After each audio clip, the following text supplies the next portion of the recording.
Oi, gente. Olá. Nós vamos dar continuidade ao nosso assunto, né, sobre células. Hoje a gente vai falar um pouquinho da membrana plasmática. Mas antes vamos relembrar aqui ainda a estrutura da célula procariótica e eucariótica, que ainda tem muitas dúvidas acerca disso, tá? Então, para relembrar, célula procariótica são as células primitivas, tá?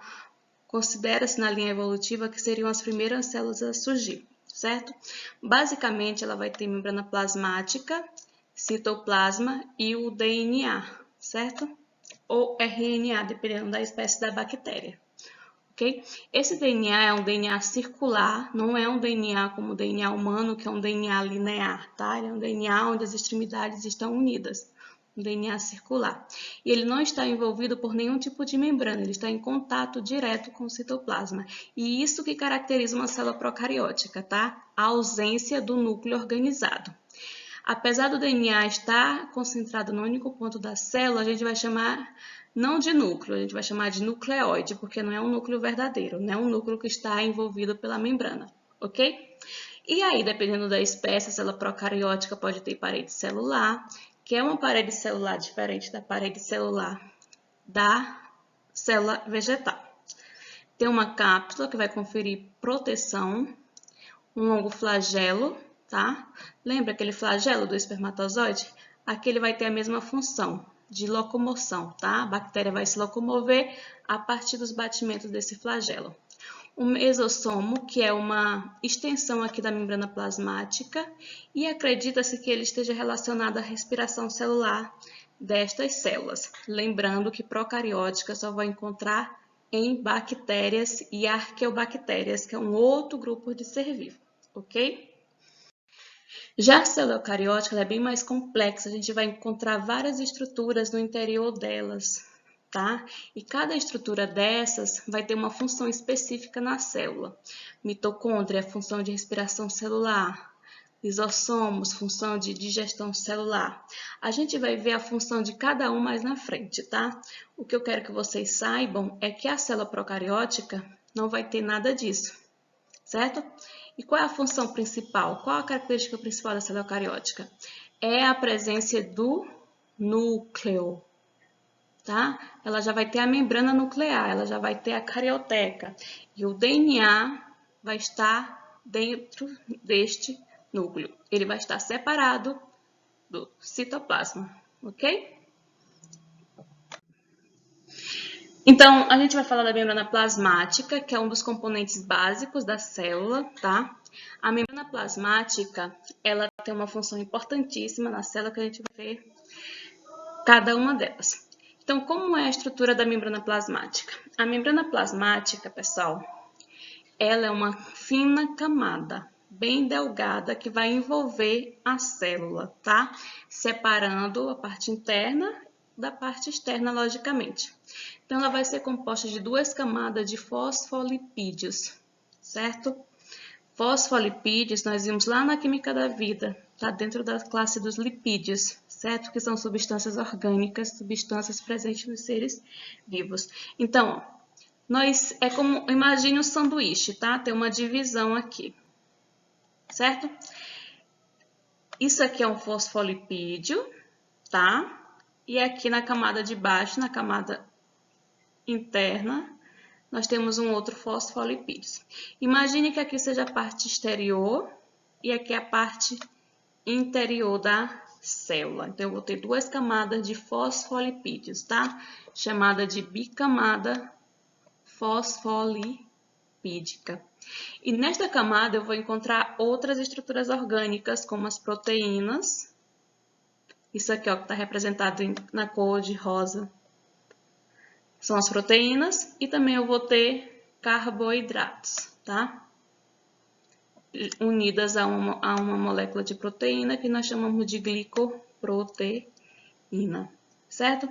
A estrutura da membrana plasmática, pessoal, para ela ter essa característica de delimitar o meio interno do externo, ela vai ter um modelo que nós chamamos de mosaico fluido. Por que mosaico? Porque ela vai ter várias proteínas inseridas nela.